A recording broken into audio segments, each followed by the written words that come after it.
Gracias. Entonces, les estoy mostrando un protocolo de los muchos que he asesorado hasta ahora y nos vamos a ir de frente a identificar cuáles son los componentes, ¿sí? En este caso en particular, estamos hablando de un estudio en el cual vamos a asociar creencias sobre la medicación antidiabética y el control glicémico de pacientes. Estamos hablando de una variable 1 y una variable 2 que vamos a intentar asociar en una población de estudio, que son los pacientes con diabetes tipo 2 atendidos en el programa de diabetes y hipertensión arterial del Hospital de Tarapoto de Salud. ¿Ok? Entonces estamos planteando el título del trabajo que refleja qué cosa es la pregunta de investigación. Entonces, el título, el problema de investigación, el objetivo de investigación, la hipótesis, tienen que ser coherentes el uno con el otro. Y es lo que ustedes tienen que verificar. En un protocolo de Cayetano no te piden que rellenes marco teórico y tonterías, ¿ya? Entonces, vamos a intentar que esto sea el estándar. Entonces, la universidad tiene su propio modelo de protocolo, ¿ya? Pero no te dice cómo llenarlo. Entonces, lo que yo voy a intentar de ayudarlos es básicamente procurando que sea de calidad, ¿no? Que no me llenen flor o páginas y páginas de marco teórico copiados de libros y que lo único que hacen es aumentar su probabilidad de plagio. Entonces, tomando eso en consideración, sí van a tener que escribir una introducción, sí van a tener que detallar cuáles son los antecedentes del estudio y sobre todo cómo justificar su proyecto de investigación, ¿no? Entonces, en este caso en particular, piden en resumen el planteamiento del problema, que es la introducción, la justificación y de frente se van a materiales y métodos. Si ustedes notan el detalle, si ustedes formatean su trabajo, esto es un campo. Entonces yo puedo aplicar acá y saltar a la página donde empieza el trabajo, ¿no? Y eso es una cosa muy, muy atractiva por cuanto les estamos pasando formato y para que ustedes puedan ingresar el índice, hay formas de hacerlo, ¿no? Y la forma como se hace es, cada vez que tú digitas un título, le das formato de título, ¿no? En este caso, si ustedes notan el detalle, yo acabo de sombrear datos generales, y acá arriba está marcado como si fuera el heading 1 o capítulo, subtítulo 1, ¿no? Entonces, título 1 vendría a ser esto y cuando hago generar el índice en la página anterior con insertar índice, que está en la página de aquí. ¿Dónde estás?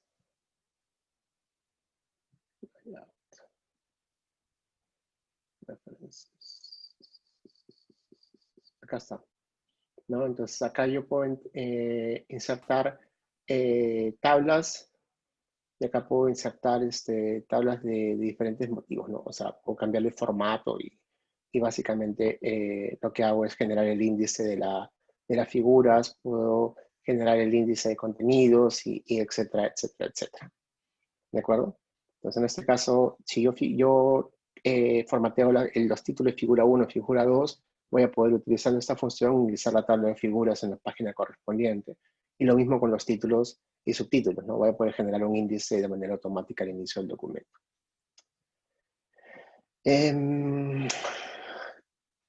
Les he pasado un protocolo, así que solo tienen que llenar los textos.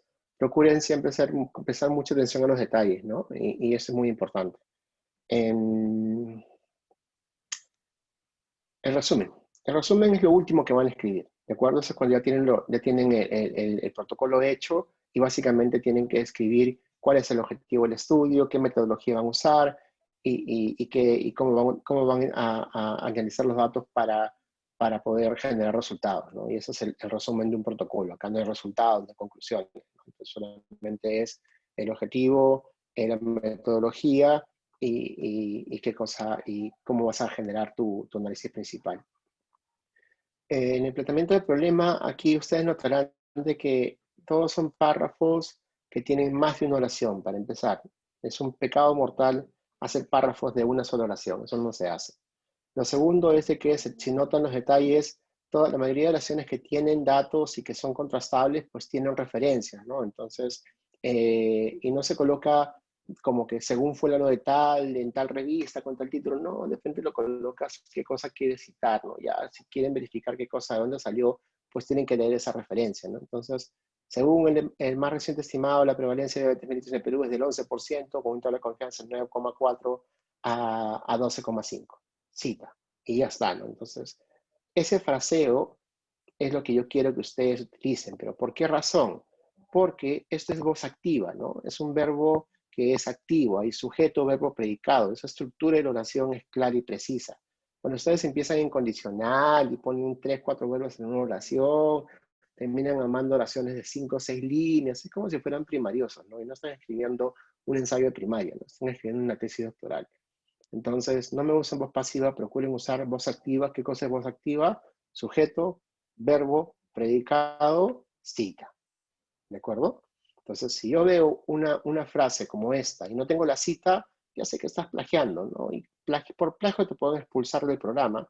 No has invertido tanto dinero, tanto esfuerzo para que te terminen votando porque no aprendiste a referenciar, ¿no? Entonces, acuérdense que en la clase de referencia bibliográfica se explicaba de que si vas a hacer investigación estás obligado a saber, y eso obligado a saber implica saber qué cosa es plagio y cómo prevenirlo. Entonces no puedes alegar luego de que, uff, me olvidé, profe, perdón, no, ya lo presentaste ya. Tú presentas un protocolo y no citas y el Turnitin te descubre plagio, literalmente es tu carta de expulsión del programa, ¿no? Entonces tengan muchísimo cuidado con la grave responsabilidad que se les exige y tomen en consideración eso para que no cometan errores graves, ¿no? Este estudiante particular cometió un error que a mí no me gusta, ¿no? Pero en ese caso vale la pena la excepción. ¿Por qué? ¿Qué cosa es citas múltiples, no? En este caso dice, de la cita 2 a la cita 6, ¿qué cosa? Entonces dice, sin embargo, estudios poblacionales. Ah, bueno, ya. Este es un buen ejemplo de cuándo hacer citas múltiples, porque me está diciendo cuáles, ¿no? Según estudios poblacionales, ¿cuáles? Estos, el 2, el 3, el 4, el 5, el 6, dan cuenta que la prevalencia de eventos ha aumentado y se registran aproximadamente 2 casos nuevos por cada 100 personas en el año, ¿no? Entonces, eso es, gracias, Lita. Entonces, ese tipo de redacción científica, esa calidad de redacción, es importantísima que ustedes la utilicen como un modelo para que ustedes puedan redactar sus protocolos. Entonces, nuevamente, tenemos un párrafo con 1,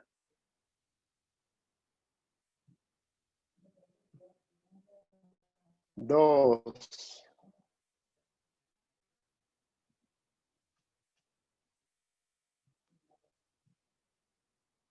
3, 4 oraciones. ¿Ok? Entonces, esas 4 oraciones son todas las que tienen que ser citadas, adecuadamente citadas, y ustedes van a poder establecer una idea fuerza que están argumentando con argumentos previamente citados. Y ese es el tipo de redacción que esperamos de ustedes, tanto en la introducción de su tesis en particular. ¿De acuerdo? Vamos a ver otro ejemplo. Entonces, este segundo párrafo es como si trataras un artículo, ¿no? Este primer párrafo, ¿qué cosa te dice? ¿Qué cosa es? ¿Qué se sabe del problema? ¿No es cierto? Esto, ¿qué se sabe del problema? Es que es una enfermedad altamente prevalente, que el estimado más reciente en Perú es el 11% de la población peruana. Sin embargo, está ido incrementando en los últimos años y lamentablemente, a pesar de que hay una región como Tarapoto que tiene una prevalencia muy alta, no se sabe por qué. Entonces, todo este primer párrafo describe qué se sabe del problema. Entonces, ese es tu primer párrafo de la introducción. El segundo párrafo es qué cosa no se sabe. Y acá es donde tú vas a sacarle provecho a los antecedentes de tu estudio, ¿no? Entonces, por estudios demográficos sabemos que las creencias y mitos con respecto a la medicación tienen un efecto muy importante sobre el uso y adherencia. De hecho, diferentes estudios han dado cuenta de una gran variedad de creencias que influyen en el control glicémico de los pacientes diabéticos, entre los que destacan las creencias referentes a. Entonces, ya empezaste a citar los antecedentes de tu estudio y estás citando lo que se conoce de qué cosa es las creencias de las personas, ¿no? Y luego de las creencias, tanto generales como específicas sobre los medicamentos, se encontró que median la relación entre el pronóstico de los pacientes en cumplimiento del tratamiento, así como la adherencia a los controles. Y cita las referencias, ¿no? Entonces tienes un párrafo nuevamente con una oración, 2 oraciones, 3 oraciones.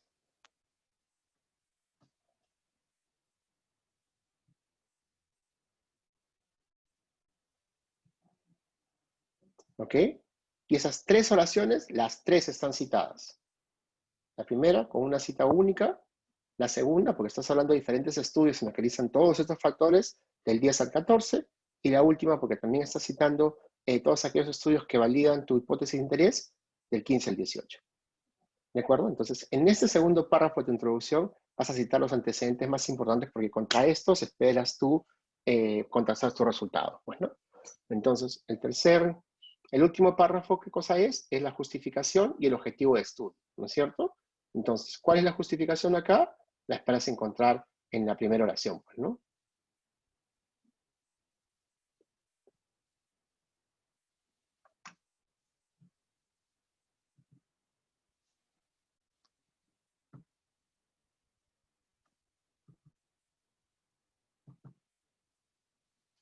¿Ya? Entonces, esta primera oración, ¿qué cosa es? Es la justificación de tu estudio. Y la última oración, ¿qué cosa es? El objetivo de tu estudio. ¿De acuerdo? Entonces, cuando ustedes redacten la introducción de sus protocolos de investigación, noten la estructura. Claramente son 3 párrafos. El primer párrafo, ¿qué cosa es? Que se sabe. El segundo párrafo, ¿qué cosa es? Que no se sabe. Y el tercer párrafo, ¿qué cosa es? Justificación y objetivo de estudio. Todas las oraciones, en preferencia, tienen que ser cortas, en voz activa, adecuadamente citadas, y escribiendo de manera técnica, ¿no? De manera profesional, sin errores ortográficos, sin atentados terroristas gramaticales y ortográficos, ¿no? Y para eso tienes tú el corrector de idioma. Entonces, ¿cómo tú te das cuenta si hay un error ortográfico? Pues lo configuras tu Word para que puedas tener el corrector de idioma y te sugiera cuáles son, te identifique los errores ortográficos y gramaticales. ¿De acuerdo? Entonces, esta forma como tú vas a redactar tu introducción es la forma correcta. Sigamos. Entonces, cuando tú dices justificación, tú puedes hacer una justificación desde el punto de vista técnico, operativo y financiero, ¿no? Financiero es si tienes la plata, ¿no? Operativo es si tienes la cantidad de pacientes suficientes. Y técnico es si tienes los recursos para hacerlo, las pruebas, la teoría, el análisis, todo, ¿no? Entonces, tú puedes hablar de la justificación desde el punto de vista teórico, desde el punto de vista práctico, puedes hablar de la factibilidad técnica, la factibilidad operativa, la factibilidad financiera, y básicamente lo que vas a intentar hacer es justificar por qué vale la pena hacer tu estudio, ¿no? Entonces, uno de los problemas que tenían todos ustedes como común denominador es que todos justificaban sus estudios como que no se ha hecho en Iquitos, ¿no? Y lo que tienes que recordar es de que no se ha hecho en Iquitos no es ninguna limitación para que tú no utilices todo lo que hemos aprendido en 2000 años de medicina, pues, ¿no? Entonces, esa justificación de no se ha hecho en Iquitos, o peor, no se ha hecho en el Perú, es la peor justificación para un estudio. Y literalmente me ponen una cosa así y yo lo jalo. Porque no se trata de que no se ha hecho en el Perú, se trata de que tú tienes que aportar al conocimiento científico. Y esa es la justificación que tú tienes que plantear. Esto no se sabe, esto vale la pena investigarse. Esta es una observación distinta a lo que la literatura reporta, por eso vale la pena verificarlo. Esta es la primera vez que se hace esto en determinado escenario y puede darse caso que tenga efectos diferentes, por eso vale la pena investigar, etcétera, etcétera, etcétera. Entonces acá tienen un ejemplo, ¿no? El presente estudio busca profundizar un aspecto esencial del cuidado médico, como es atender cómo las creencias de los pacientes afectan el control de su enfermedad. Para tal efecto, utilizaremos instrumentos debidamente validados para medir ambas variables de interés, como son el cuestionario BMC específico y los niveles de hemoglobina glucosilada. De demostrar que existe una fuerte asociación entre ambas, esta podría ser utilizada como una oportunidad altamente valiosa para intervenir y mejorar el control de la diabetes en nuestra población de estudio y en poblaciones similares a la misma. Ya está, ¿no? Directo al grano, no te complicaste la vida, ya justificaste tu estudio. Pero no es porque no se ha hecho en el Perú, ¿no? Estás diciéndome por qué hay una justificación, hay un vacío del conocimiento y cómo yo pretendo llenarlo con los hallazgos de mi investigación.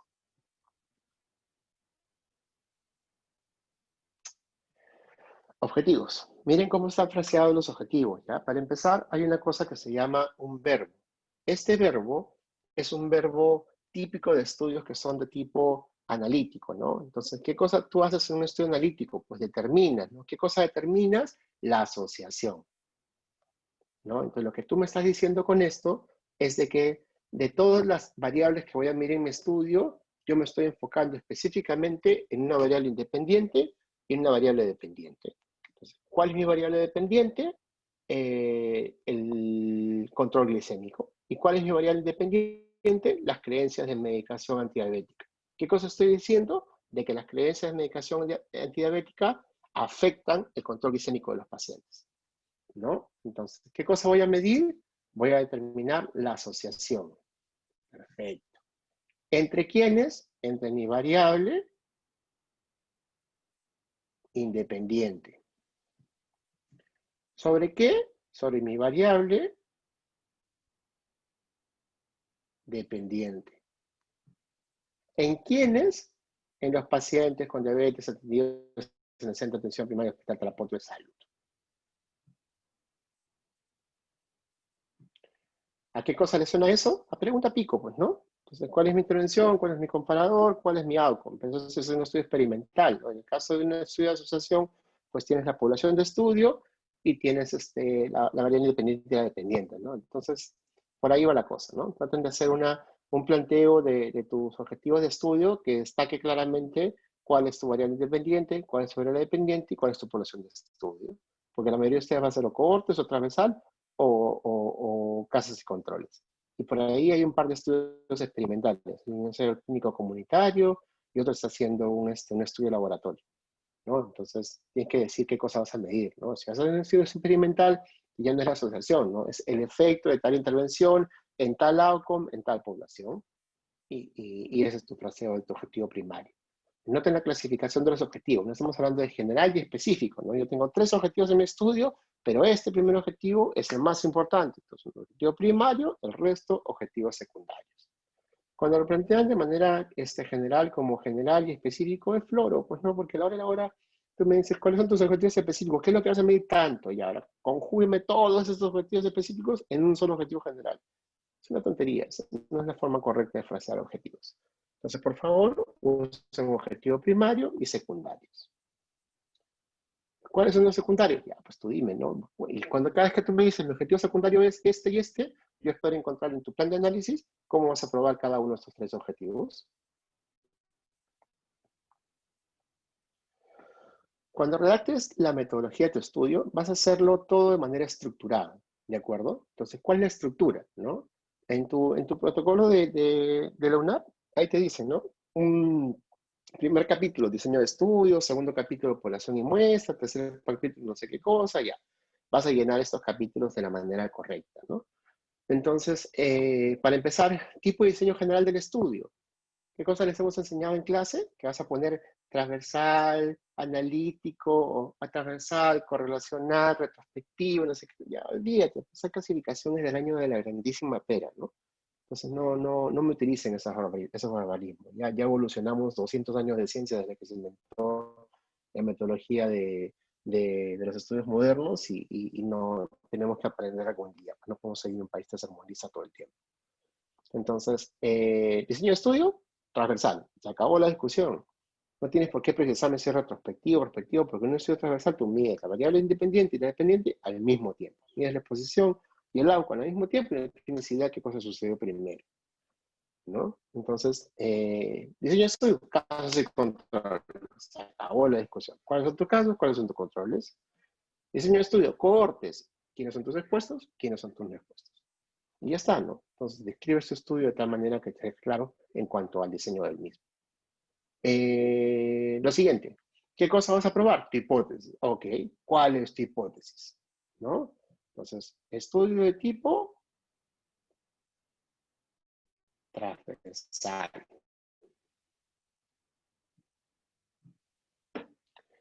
Hipótesis. ¿Cuál es tu hipótesis? Transversal para probar esta hipótesis. ¿Ok? ¿Cómo lo vas a hacer? Voy a enrolar a toda esta población de estudios.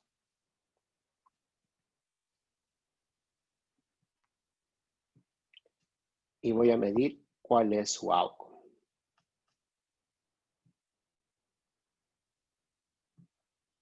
¿Ok? Entonces, todo tiene un propósito, todo tiene un sentido. Y es importantísimo que ustedes lo reconozcan, para que cuando redacten sus protocolos, pues tengan una estructura, sea fácil de leer, pues, ¿no? Entonces ustedes tienen que empezar en el lector. Al lector tienes que contarle el cuento bien contado, pero no florearlo, pues, ¿no? Ve directo al grano, es A, B, C, D, punto, se acabó la discusión. ¿Qué hiciste primero? 1. ¿Qué hiciste después? 2. ¿Qué hiciste después? 3. Y lo describes, ¿no? De manera clara y precisa y sé conciso, pues no necesito 20 páginas para que me describas tu diseño de tu estudio. Un párrafo es suficiente, pero ándale en el orden correcto, ¿no? ¿Qué diseño vas a utilizar? Este diseño. ¿Cuál es tu hipótesis? Esta es mi hipótesis. ¿En quiénes? En esta población. ¿Cuál es tu outcome? Este es mi outcome. Y se acabó, ya está. Ahora sigue el siguiente capítulo. Definiciones operacionales. Y mira, acá están la variable y la definición, ¿cómo la vas a medir? No la definición teórica. ¿Qué cosa es la edad? La edad es el periodo de tiempo que transcurre desde la concepción de la vida hasta la fecha actual en la que el paciente se desarrolla según su fecha que figura en su DNI. No, pues no me florees. Es de frente. Edad, años cumplidos en la fecha de su ingreso. Se acabó, ¿no? Está diciendo la definición operacional, no la definición teórica, qué diablos es la edad. Entonces, ve directo al grano y sé preciso, ¿no? Si vas tienes una variable que es categórica, dime cuáles son las categorías, pues, ¿no? Entonces, género. ¿Qué cosa es género? Género del paciente clasificado como masculino o femenino. Y ya está. No te complicaste la vida. No, que uno es LGBTI, tengo que agregarle lesbiana. No te pases. Solo que tu estudio eso sea relevante para tu estudio, ahí sí, pues, ¿no? Tú vas a hacer un estudio de VIH y vas a poner sexo masculino y femenino, haces cualquier porquería de estudio y no te sale absolutamente nada, ¿no? Porque la conducta de riesgo está asociada al género de la persona, pero en el género la definición correcta, ¿no? ¿Qué cosa es género? La percepción del género de la persona y te dice un listado de nombres, pues, ¿no? Hombres que tienen sexo con hombres, hombres que tienen sexo con hombres y con mujeres, hombres que tienen sexo con mujeres, hombres y así sucesivamente, ¿no? Es todo un listón, LGBTI, JZ, todos los actores de cero completo ahí. Entonces, sé muy preciso y piensa qué cosa es relevante para tu estudio y frasealo de tal manera, ¿no? De manera que tu revisor pueda saber qué cosa estás midiendo y darse cuenta si estás cometiendo algún error, ¿no?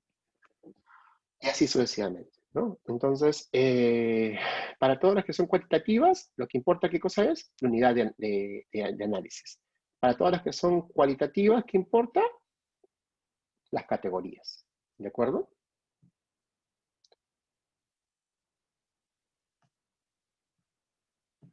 Y así distingue si es una variable. Acá falta, por ejemplo. Esta es una mala definición del tiempo de enfermedad. ¿Por qué razón? Henry Pacheco, ven tu micro, por favor. Vamos a salir interactivo, ¿ya? Para que sea más divertido. Henry, ¿me escuchas?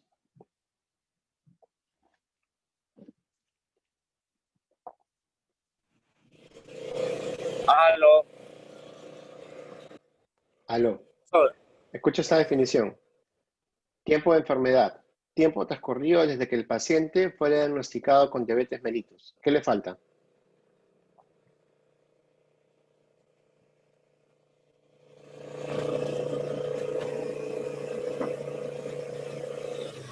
¿O te parece correcta esa definición operacional del tiempo de enfermedad?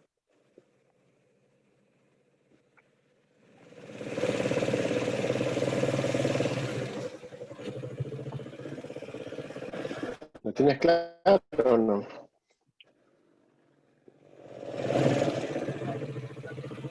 Ya, nada. Pasamos a otro, ¿sí? Moisés Wincher. Lee tu micro, por favor. El tiempo de la enfermedad está incompleto, ¿no? Cuéntame. El tiempo transcurrió desde el diagnóstico hasta el momento del ingreso al estudio.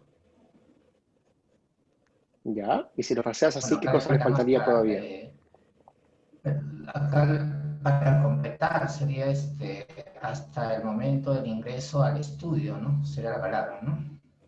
Ya, pero ¿qué cosa hemos dicho que es importante que no le puede faltar cuando estés escribiendo la definición operacional de una variable que es cuantitativa? Así es cualitativa, o sea, la categoría, Cuanti, ¿no? si es cuantitativa. No, claro, es la unidad de La unidad de análisis. análisis, pues, ¿no? Entonces, tiempo Ah, transcurrido desde el nacimiento, desde que se admite el paciente en el hospital hasta que es dado de alta. O mejor dicho, tiempo desde que es diagnosticado con la enfermedad hasta que el paciente es admitido en el hospital, expresado en años, meses, días, en la unidad de análisis que tú escojas para analizar esa variable, ¿no? Entonces, para una variable cuantitativa, nunca se olviden la unidad de tiempo, la unidad de análisis. Para una variable cualitativa, nunca se olviden las categorías, ¿de acuerdo? Entonces, esta definición no es completa, ¿no? Gracias, Moisés. Sí, ¿Qué falta esta definición operacional? ¿Es correcta o es incorrecta? ¿cuál, doctor? La que está resaltada. El índice de masa. Ujú. Ahí falta expresar de manera numérica cuánto es lo normal y cuánto es lo patológico. No, acá te está diciendo índice antropométrico calculado como dividiendo el peso del paciente expresado en kilogramos sobre la talla en metros al cuadrado.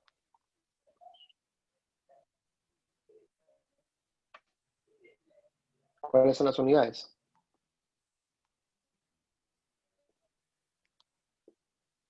Es mayormente se mide en kilogramos.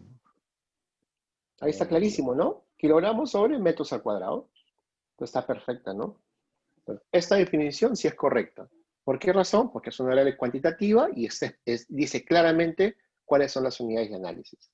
Este índice se calcula como dividiendo el peso en qué unidades, en kilogramos, sobre la talla, en qué unidades, en metros. ¿Qué hace con los metros? Unidades al cuadrado. Ya está. Entonces, esta es una forma muy directa y clara y precisa de escribir operacionalmente tu variable. ¿De acuerdo? Uno más. Gracias. Blanca Vela.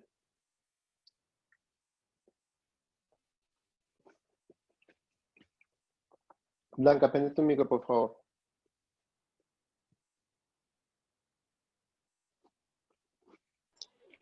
Sí, doctor. Blanca, Hola, doctor. ¿Aló? ok. Antecedente familiar de diabetes. Dice, antecedente de tener al menos un padre o abuelo con diagnóstico de diabetes mellitus. ¿Qué te parece esa definición operacional de antecedente familiar de diabetes? Antecedentes de tener al menos un padre o abuelo. Necesariamente tiene que ser un padre o cualquier otro familiar también. Mm, un familiar sin mencionar que sea padre, pues, o abuelo, pues está eh, especificando ahí, pero podría ser también una madre, no sé, mi manera de pensar. ¿No es cierto? No, está bien, es un buen mundo, ¿no? Cuando dice un padre, se asume que está hablando del machismo absoluto que usamos para describir a todos, ¿no? Si en un grupo de 5 mujeres Claro, hay de 5, hay un varón, ¿qué le decimos? Eh, si son si es 4 mamás y un papá, seguimos diciendo padres, ¿no? Entonces, eso es machismo puro, ¿no? Si quieres ser más purista, puedes decir al menos un papá, una mamá, un abuelo con diagnóstico de diabetes. Pero eso no era la pregunta, eso se recontrafino, ¿no? Pero no está mala la observación. ¿Qué cosa le está faltando a esta definición operacional para estar completa? ¿Qué es lo que hemos dicho al inicio? ¿Qué cosa está resaltado en función?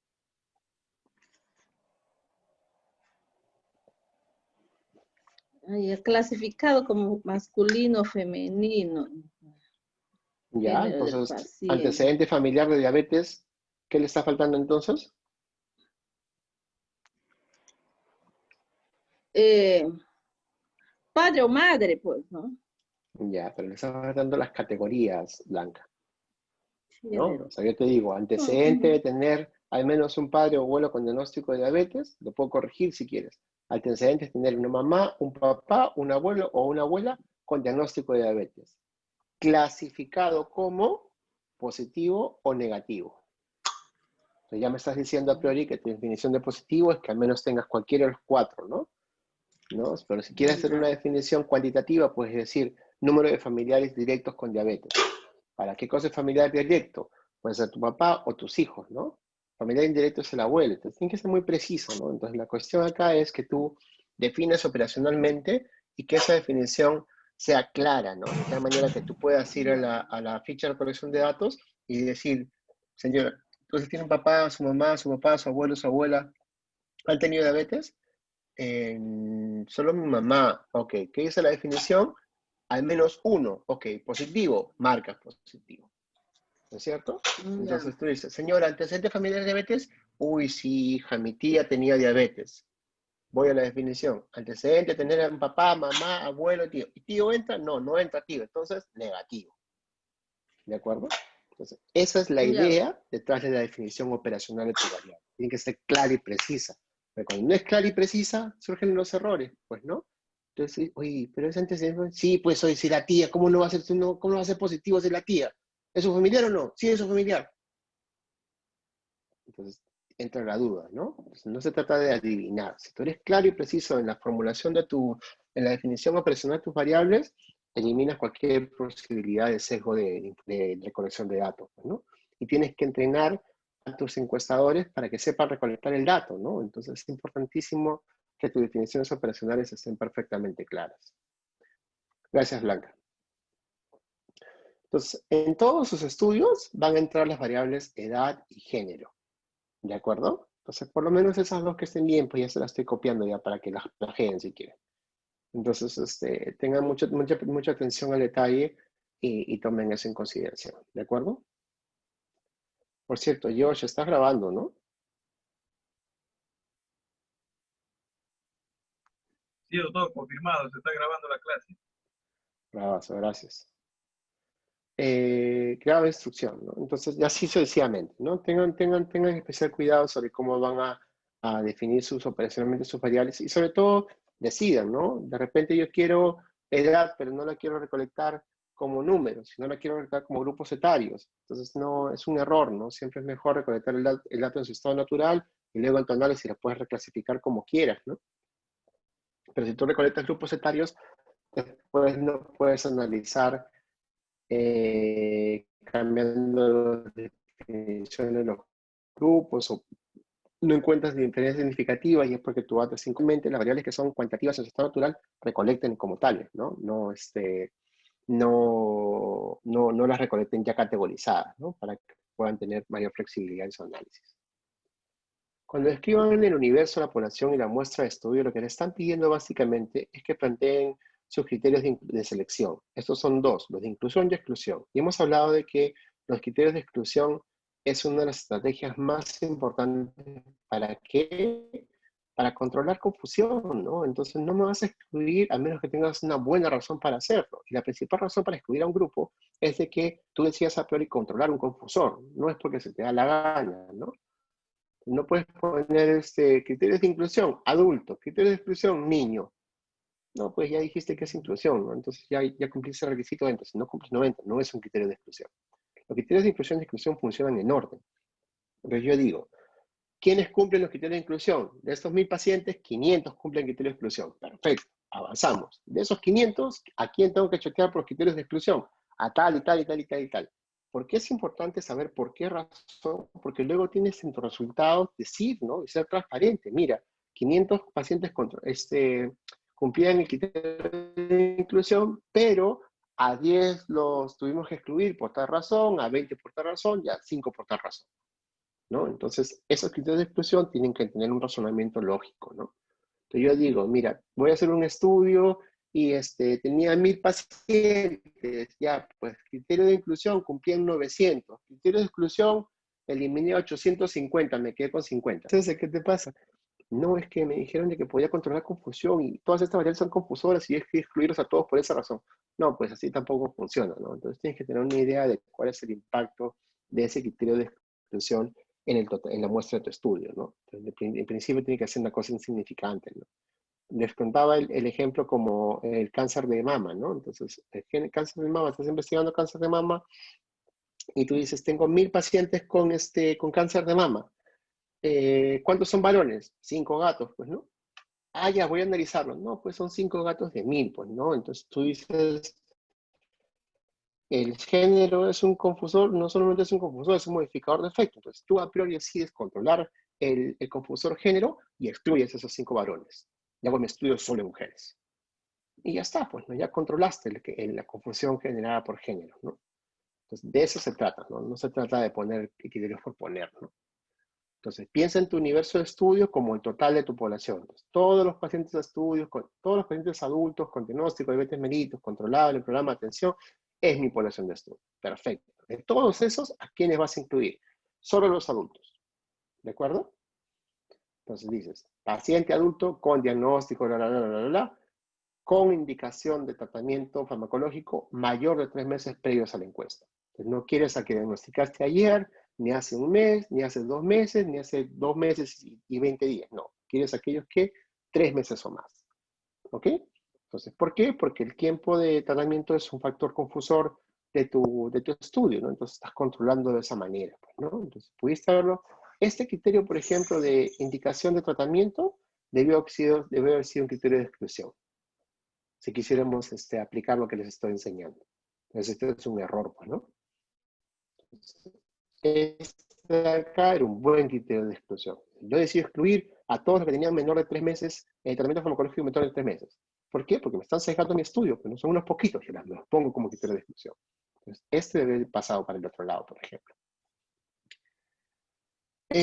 Pacientes con diagnóstico de algún trastorno psiquiátrico, ya, pues no te van a responder una encuesta los pacientes con salud mental, con problemas de salud mental, pues, ¿no? Las mujeres embarazadas, sí, pues hay un montón de pacientes que están embarazadas, pero eso te altera completamente tu estudio, son unas poquitas, decide excluirlas. Los que tenían contraindicación de tratamiento farmacológico estándar para pacientes, sí, pues aquellos que no pueden tomar insulina por cualquier razón, ya, pues son 3 gatos, chutéalo, ¿no? Ya controlaste 1, 2, 3, 4 criterios de variables confusoras. Entonces tienes una justificación para alguna y luego más adelante en los resultados me lo tienes que listar, ¿no? Y lo último, esto es, pues eso se llama universo, población y muestra. ¿Cuál es el total? ¿A quiénes voy a seleccionar? Y de ese escoger, ¿cuál va a ser mi muestra? Tienes que justificarlo, ¿no? Entre todos aquellos que cumplen tu criterio de inclusión, de selección, vas a tomar y vas a justificar tu tamaño de muestra. No tengo el detalle. Para empezar, esta es la traducción de tu hipótesis de tu estudio.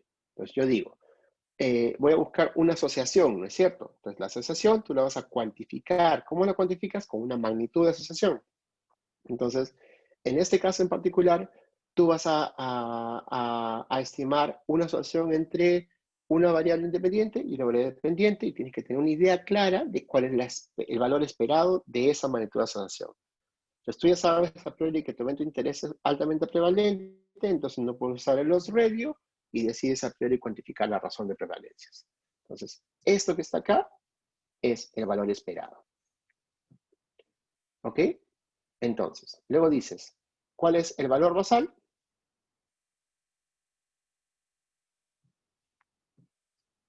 ¿Cuál es el poder de tu estudio?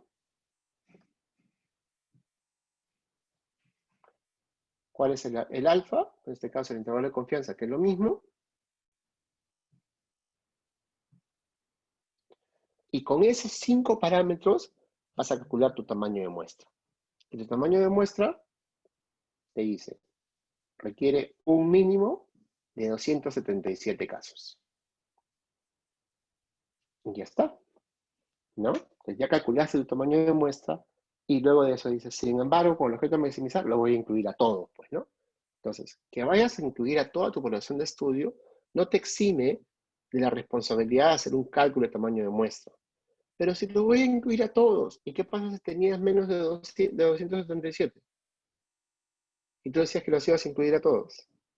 No puedes hacer el estudio, pues, ¿no? Entonces, la justificación del tamaño de muestra es importantísimo en un protocolo, y más aún en un protocolo de tesis doctoral. Luego de esto viene el capítulo de procedimientos, ¿no? Entonces, en procedimientos tienes que detallar cómo vas a hacer para recolectar tus datos, qué instrumentos vas a utilizar, qué vas a usar primero, qué después, y cómo vas a interpretar los resultados. Entonces, ese tipo de fraseos es el que corresponde a ese tipo de estudio. Entonces, yo digo, en el presente estudio, todas las pacientes que cumplan los criterios de selección serán invitadas a participar, y aquellas que acepten participar será primero tu consentimiento informado. Ya está. Entonces acá, lo primero que voy a hacer es, vienes quienes cumplen el criterio de selección, y voy a enrolarlos. ¿Cómo? Aplicando el consentimiento informado. Ya está. Segundo paso. Todos los que consientan serán encuestados por la investigación principal, haciendo uso de una ficha de recolección de datos. Ya está. Segundo paso. Terminada la recolección de los datos, las fichas serán doble digitadas. Control de calidad de los datos.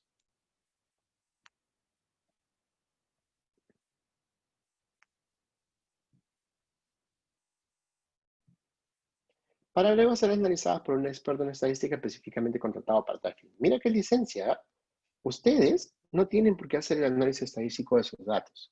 Pueden tranquilamente contratar a un experto, porque en ninguna parte a pesar de que han llevado el curso de estadística, pues nadie espera que ustedes hayan aprendido estadística como expertos, ¿no? Entonces pueden contratar a un experto para que les ayude con ese tema. Y es una licencia válida en cualquier protocolo de tesis, ¿no? Entonces, nada, pueden incluirlo o pueden hacer ustedes el análisis, ¿no? Depende de qué tanto sean también. Y ya está, ¿no? Entonces ya me contaste el procedimiento, ¿no? Ese es el procedimiento de un estudio de tipo observacional, ¿no? En un procedimiento de tipo experimental es mucho más complicado. Encima tienes que armar capítulo por capítulo sobre qué instrumento vas a utilizar, cómo lo vas a calibrar, cuál es la validez del instrumento, etcétera, etcétera, etcétera, ¿no?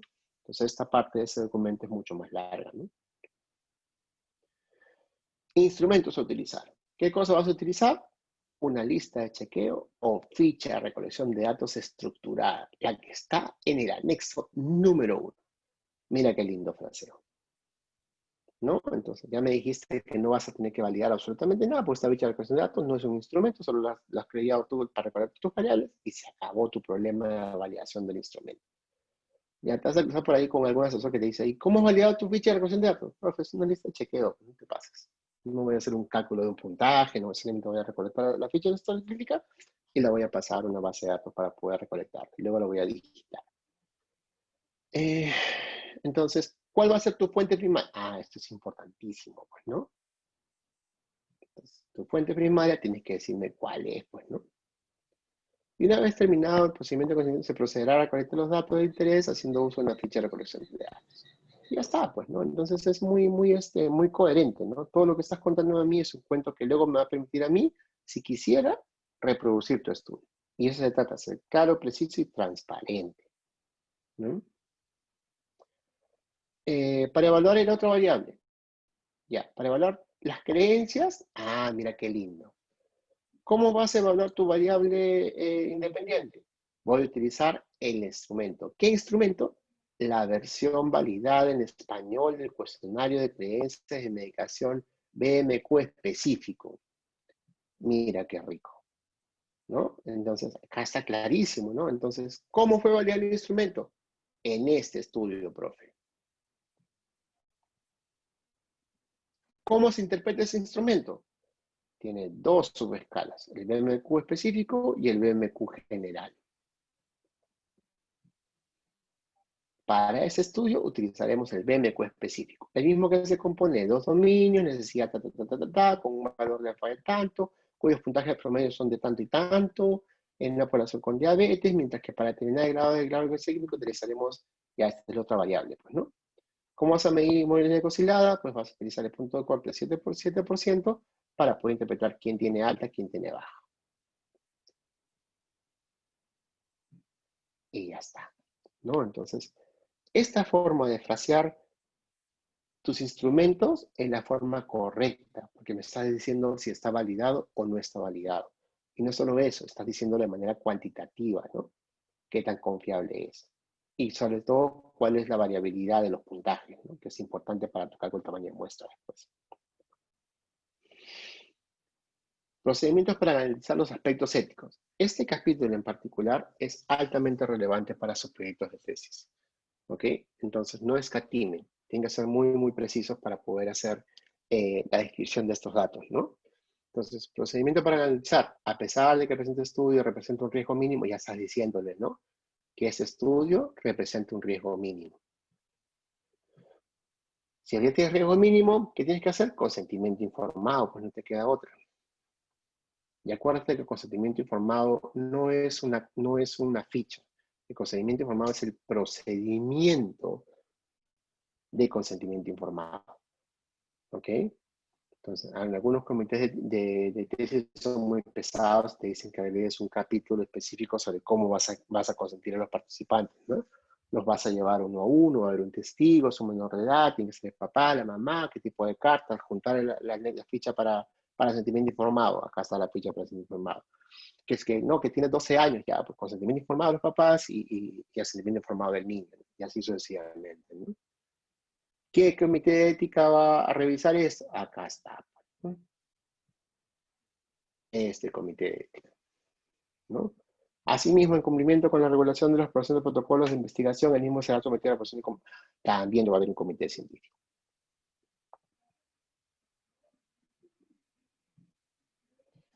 ¿Ok? Entonces, esa forma de detallar los aspectos éticos de tu tesis es lo que ustedes tienen que pasar. Entonces, no me pongan una sola línea, pues el protocolo será aprobado por un comité de ética. No, pues eso no es suficiente. Tiene que haber detalles para yo poder verificar, ¿no? Cuando la friegues y te metas en problema porque un paciente te denuncie por no haberle dado los resultados de estudio o lo que fuera, yo voy a ir al Comité Institucional de Ética de tu universidad, te voy a preguntar cuál es la pena para ti. Por eso es que te piden cuál es el comité de ética que aprueba tu estudio. Plan de análisis. Mira, tu plan de análisis tienes que escribirlo de manera secuencial. Entonces, ¿qué cosa vas a hacer primero? Acá está. Primero, toda la información será doble digitada con el objeto de controlar la calidad de los datos. Paso número 1. Paso número 2, análisis descriptivo. Paso número 3, analizar la asociación.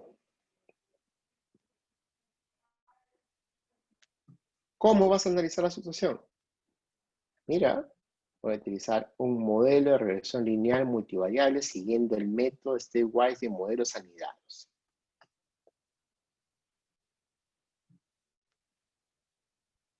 ¿Ok? ¿Cuáles van a ser tus confusores? Mis potenciales confusores de esta asociación van a ser tales y tales y tales. Y los listas acá. ¿Ok? ¿Qué vas a hacer con eso? En todos los casos voy a estimar los coeficientes de regresión que serán reportados con sus intervalos de confianza.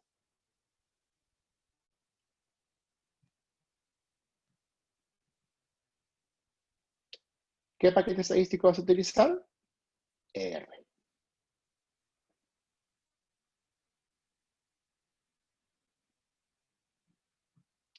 Y ya está. Eres un campeón, te luciste, has pasado por la clase del Dr. Quispe. Entonces, es importantísimo de que ustedes cuenten a jurado de tesis cómo van a hacer su plan de análisis paso a paso. Paso 1, paso 2, paso 3. ¿Qué metodología vas a utilizar? Esta metodología. ¿Cuáles son tus confusores? Estos son mis confusores. ¿Qué paquete estadístico? Este paquete estadístico. ¿De acuerdo? Y luego viene ya todo el relleno, ¿no? Ya cronograma, presupuesto y todo lo demás, ¿no? La parte de referencias, nuevamente, usen un software estadístico, ¿no? Para que sea mucho más fácil para ustedes insertar las referencias y no me estén cometiendo errores inocentes, ¿no? Ojo que si usas un gestor de referencia como Zotero es bien difícil que todos los que son referencias de artículos en español que no están citados, documentos técnicos, artículos de periódicos y tonterías, eso es bien difícil de citarlo. Entonces, si quieres correrte ese problema, pues cítame papers que estén en PubMed, cítame que estén en base de datos que Zotero las pueda indizar rápidamente, ¿no? Para que no tengas el problema de que tienes que citar una estadística del Ministerio de Salud, cosas así, ¿no? Entonces, pero si vas a estar en Eno sí tú puedes crear la referencia que te da la gana, ¿no? Lo que tienes que hacer con Eno, piratearlo, pues no te queda otra. Así que ya ustedes vean que con qué gestor de referencia van a trabajar. Yo les he enseñado los dos. Les he enseñado Zotero y les he enseñado EndNote.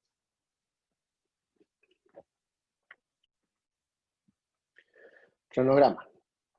El único truco del cronograma de Gantt, esto es una tabla, ¿ya? Ustedes generan una tabla y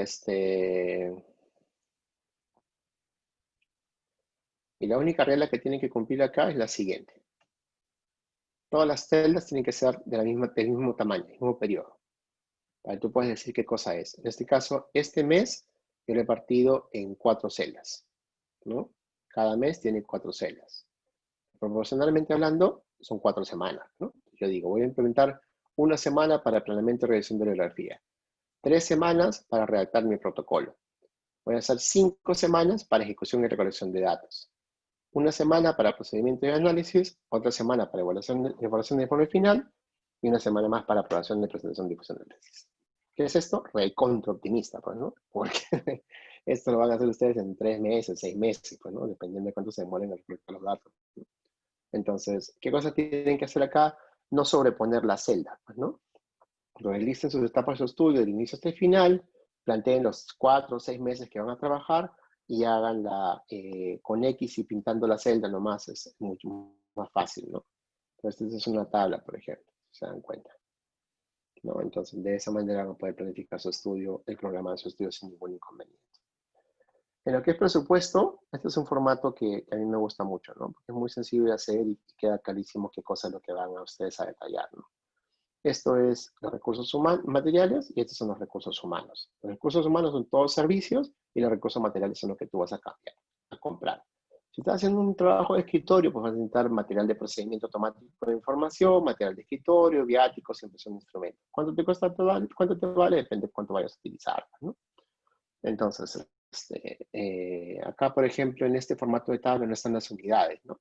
Entonces, en otro formato de tabla está todo pesado colocando las unidades, ¿no? Acá solamente colocas tu estimado del costo total. Este formato de tabla es mucho más fácil de llenar que el otro, ¿no? Lo único que sí es que tienes que poner en soles y en dólares y para poder eso, en la parte de la leyenda, colocas el tipo de cambio y la fecha, ¿no? Que es utilizado como referencia para hacer ese cálculo. Entonces, tú eres autofinanciado, pones financiamiento, recursos del investigador. Le colocas en servicios, pagos a otros investigadores, servicios de análisis estadístico, servicios informáticos, servicios administrativos, alquiler de internet, fotocopiado, movilidad, y ese es importante, ¿no? Gastos imprevistos, ¿no? Entonces, este es un formato de proyecto bien general, ¿no? Entonces, ustedes lo van a tener en la grabación, entonces ponen pausa y lo copian, pues, ¿no? Y van a poder tener esto. En cuanto a ficha de recolección de datos, a ustedes si son hábiles manejando Word, pues van a poder hacer una tabla como esta, ¿no? Entonces la idea de esto es que sea imprimible en una sola hoja. Y acuérdense que cuando ustedes llenan datos en el campo es jodido. Pues entonces si se van a cargar con 50 kilos de papeles, pues van a morir en el intento, ¿no? Porque esa tabla, si yo le pongo letra grande, doble espacio, va a ser un tablón, pues no va a ser 5 páginas que le voy a tener que imprimir para cada paciente, engramparlo, voltear la hoja. Es pesadito, pues, ¿no? Entonces traten de diseñar una ficha que termine en una sola hoja, de manera que en una sola hoja puedan recolectar todos sus datos, ¿no? Entonces, esta ficha es eso, por ejemplo, ¿no? Entonces, acá está el instrumento del BMECO específico, acá está la escala Likert de 5 puntos, y acá están todas las preguntas del cuestionario, ¿no? Para los controles, ¿cuántos controles tuvo el paciente? Coloco la fecha, ¿no? Siempre para poder recalcular los valores, ¿no? ¿Y cuáles son los datos del perfil del paciente? La edad, el género, el tiempo de enfermedad, la instrucción, antecedentes, ocupación, morbilidad y complicaciones. Y ya está, ¿no? Entonces es una forma muy astuta de generar una ficha de recolección de datos. El consentimiento informado sí depende del modelo de tu universidad, ¿no? Pero en todo consentimiento informado tiene que estar quién lo aprueba, quién es el investigador, cuál es el título del trabajo, tiene que haber una descripción del propósito del estudio, qué procedimientos acepta el paciente que se le hagan, de estos procedimientos cuáles son los riesgos, de estos riesgos cuáles son los beneficios que ofrece el estudio, cuánto te cuesta, cuánto te vale, pues si le vas a pagar, cuánto le vas a pagar y por qué, si no le vas a pagar nada, menos qué cosa le vas a dar, ¿no? Recibirá los resultados. Y tienes que ser muy preciso con que no le vas a ofrecer plata, ¿no? No recibirá ningún incentivo económico o de otra índole. Únicamente la satisfacción de colaborar con el mejor entendimiento de la asociación entre los mitos sobre la diabetes y no sé qué cosa. ¿Ya? Entonces, luego de esto viene lo que es la confidencialidad, y si vas a pedir uso futuro, que ya está prohibido, dicho sea de paso, esto es lo que tienes que colocar.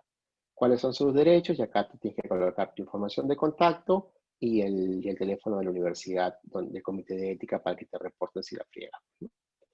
Luego de esto viene un manifiesto del consentimiento propiamente dicho, y luego tienes que tener la firma, ¿no? La firma de los participantes o en este caso del testigo o de la persona que llene la ficha, ¿no? Y ya está, chicos. Entonces, nada, esto es un buen ejemplo de cómo, de un protocolo. Y mira que a pesar de haber pasado mi filtro, le hemos detectado varios errores, ¿no?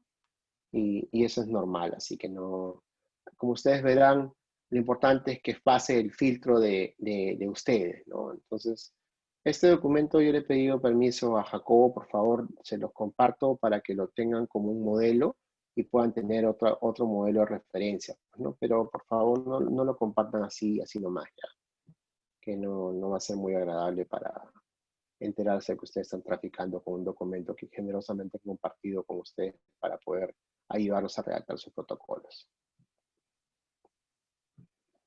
¿Ok? Se los acabo de pasar por el WhatsApp. Entonces, caballeros, su trabajo es lo siguiente. Esta semana vamos a tener las asesorías jueves, viernes y sábado de 8 a 10 de la noche. ¿Ya? Como ustedes entenderán, hacer ese ritmo de asesorías para mí es recontra agotador, pero no queda otra, pues no, si queremos avanzar con ustedes y que todos ustedes puedan hacer su protocolo. Entonces, si ustedes, yo les pido por favor que llenen una hoja de Excel que es virtual, es para descargar trabajo, pues, ¿no? Entonces, el revisor, su colega que es el delegado del curso, les ha hecho videos, les ha mostrado una vez otra vez, está pendiente de sus dudas. Como niños han estado pidiendo, profe, los pasos son 1, 2 y 3. Oye, ¿cuál es el paso 1? Oye, ¿cuál es el paso 2? Oye, ¿cuál es el paso 3? Tampoco, pues, ¿no? Ya son adultos, están haciendo un programa de doctorado, van a tener que aprender a seguir instrucciones todo ese tiempo y sé que algunos no son tecnológicos, ¿no? Pero tienen hijos, tienen familiares jóvenes, tienen por ahí un millennial, un bicentenario, que los ayude a resolver problemas técnicos, ¿no? Pero pongan de su parte, ¿sí? Porque si no, también nos cansamos, nos desmotivan y no es la intención del curso en particular. Vamos a acompañarlos ante todo este proceso y yo ahorita estoy negociando con la encargada, que lamentablemente su papá está enferma, creo que ha tenido COVID, no sé si ha fallecido o no, pero al menos me han puesto en duda la idea de que solo puedo tomar 4 tesistas, ¿no? Entonces, voy a tratar de matchar a la cohorte de doctorandos que acepten que yo los asesore con el club de redacción de artículos científicos, de manera tal de que en el marco ¿cómo se llama?, del crack, los que acepten poner sus tesis para publicarlo en colaboración con estudiantes de medicina, pues yo voy a ayudarlos a redactar el manuscrito, ¿no? Y todos aquellos que quieran participar del crack, mientras ustedes hacen su protocolo, nosotros vamos analizando los datos y preparando el paper, ¿no? Y del paper salen sus tesis, entonces va a ser una cuestión de win-win, ¿no? Aquellos que quieran que voluntariamente quieran que ofertemos sus trabajos de tesis en el crack, pues van a poder, yo les voy a hacer el análisis, ¿no? Entonces, la única condición es de que el trato funcione así, ¿no? Ustedes tienen que aceptar que yo sea su asesor de sus protocolos de tesis, de manera que puedan publicar el manuscrito conmigo, y como en el manuscrito podemos meter estudiantes, yo termino avanzo con el paper lo más que pueda, y ustedes luego redactan con ese insumo, con los resultados del análisis, y redactan sus informes finales de tesis, ¿no? Se gradúan y publicamos entre todos el artículo, ¿no? Entonces, más o menos eso es la única forma que estoy encontrando de pasar de la valla que ya me habían dicho que era solamente 4 tesistas, ¿no? Y de manera que puedo ayudarlos a la gran mayoría de ustedes ¿cómo se llama?, a hacer sus tesis y terminar el programa. Hasta acá, consultas, preguntas.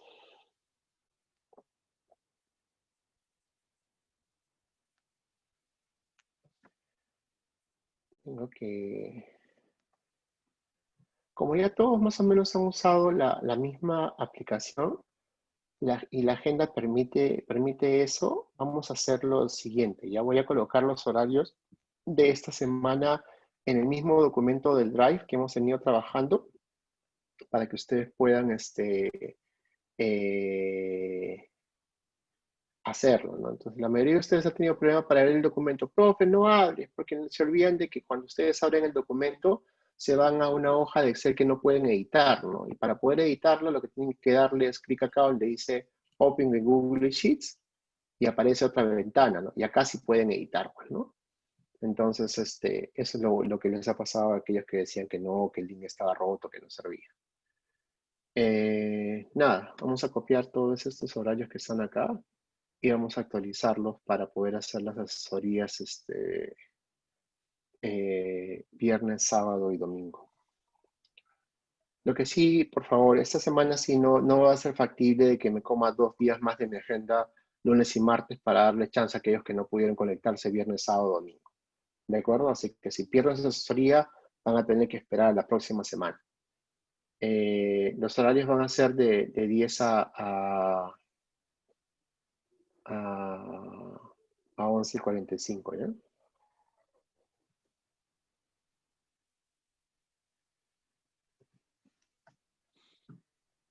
Y esto es lo que vamos a hacer.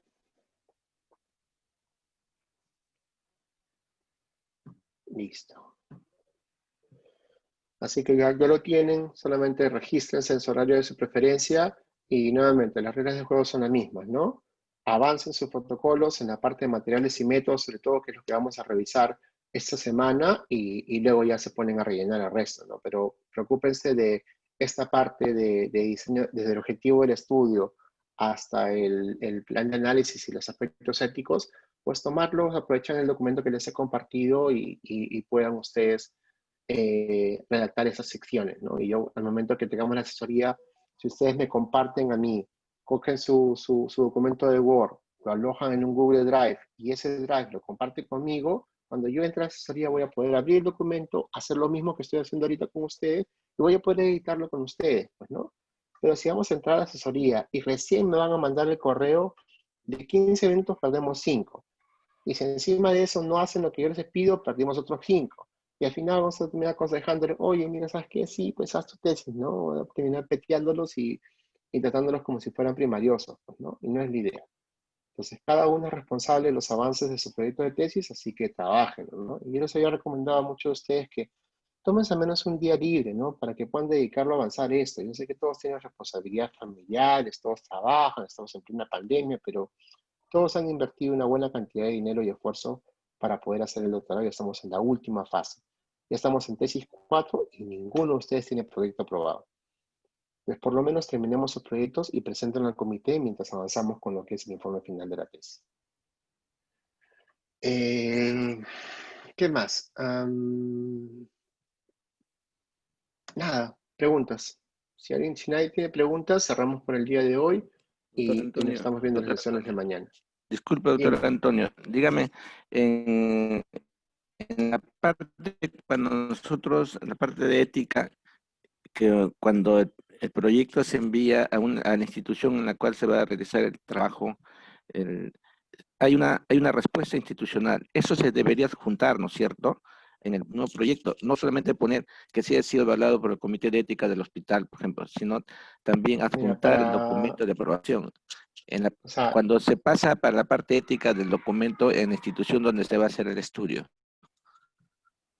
Te respondo, ¿sí? Ustedes están llevando este curso. Este curso termina con ustedes sustentando su proyecto de tesis conmigo. Ya.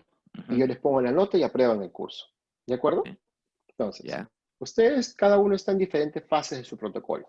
Algunos del curso pasado ya tenían casi la versión final de sus proyectos. Les he dicho, mira, te falta aquí y lo tienes, maestro. Ya termina tu proyecto y mándalo para el comité de ética. El comité de ética se demora, pues, ¿no? No sé cómo estará trabajando el único comité de ética que tienen ustedes, que es el de regional, ¿no?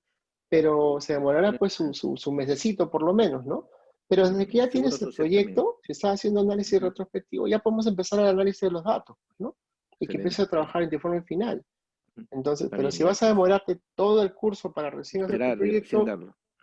lo mismo que nada, ¿no? Entonces, Perdemos ya tiempo. motívense, pues, ¿no? Ya, ok. Perfecto, doctor Kisler. Gracias. Listo. ¿Alguna otra consulta?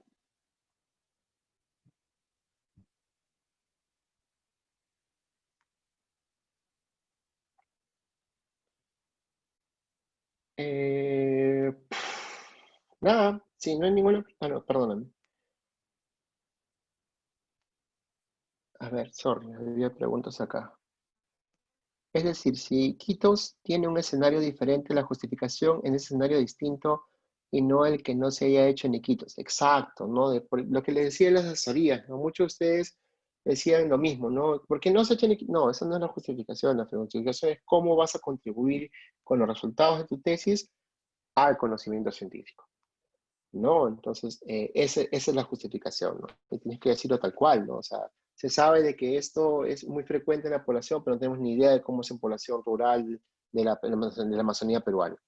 Eso no se ha hecho en Iquitos. Eso es de que mi población objetivo es distinta a donde está la literatura, ¿no? Entonces, ya está. Entonces, en vez de marco conceptual, ahora es definiciones operacionales. Exacto. Pero esa es una licencia, ¿se dan cuenta? Es mucho más fácil. Entonces, póngale de frente, ¿no? Les estoy dando trucos para que ustedes puedan llenar sus proyectos de manera más efectiva, ¿no? Y nuevamente, lo que menos queremos ahora es de que se pierdan el tiempo llenando páginas y páginas de marcos teóricos y tonterías, y vayan de frente al grano para que un comité pueda aprobar su proyecto, ¿no? De acuerdo es que la universidad va a estar bien generosa con las aprobaciones. Entonces, mientras ustedes los presenten, van a tener chance de que se los aprueben rápidamente, ¿no? Todos, todos en la universidad quieren que la mayoría de ustedes se gradúen. Todos entienden que están en plena pandemia y que jodido terminaron la tesis. Todos, lamentablemente, esperan que solamente 3 o 4 de ustedes terminen el programa, por las mismas razones que acabo de describirles. Entonces, venzan las chances, superen el reto y aprueben su tesis, hacen un doctorado. ¿Tú sabes lo importante que es el doctorado para sus carreras? ¿No? Entonces, no aprecien su tiempo, aprecien su dinero, aprecien el tiempo de su familia, aprecien el tiempo de todos los que los rodean y los que están así hinchando por ustedes, y sáquense la mugre, pues, ¿no? Vale la pena. Una vez más, ¿alguna consulta adicional?